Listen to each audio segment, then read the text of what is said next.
Big boss मराठीच्या नव्या पर्वात एकापेक्षा एक सदस्य पाहायला मिळत आहेत।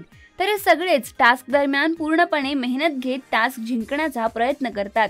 अशातच बिग बॉसने या सगळ्या सदस्यांना एक नवीन टास्क दिला आहे, ज्यामुळे हे सगळे सदस्य दोन ग्रुपमध्ये विभागले गेले आहेत। तर सगळ्यांचा लाडका आणि सध्या चर्चेत असणारा सूरज नुकताच गार्डन एरियामध्ये बसून अभिजित सावंत बरोबर गप्पा मारताना दिसला। गार्डन एरियामध्ये बसून सूरज अभिजितला म्हणतो की शेवटी ट्रॉफी मीच नेणार। यावर अभिजित म्हणतो तूच ने, तुझा हक्क आहे।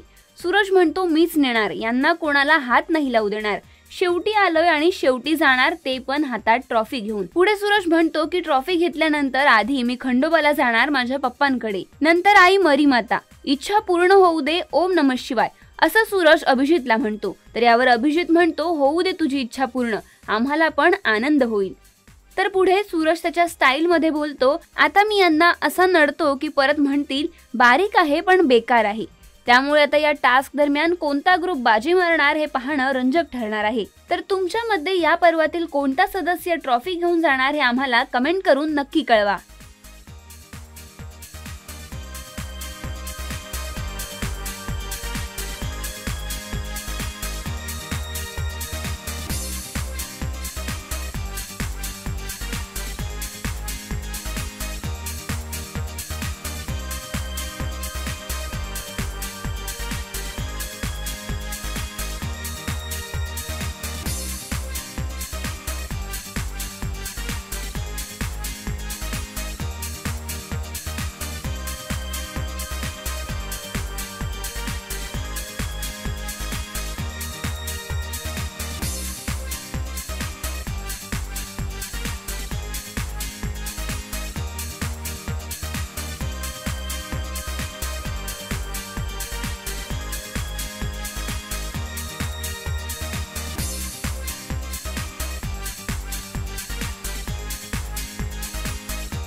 मराठी चित्रपटसृष्टीमधील latest update, original web series, shows, गाणी आणि एंटरटेनमेंटसाठी आमच्या चॅनलला सबस्क्राईब करा आणि बेल आयकॉन दाबायला विसरू नका।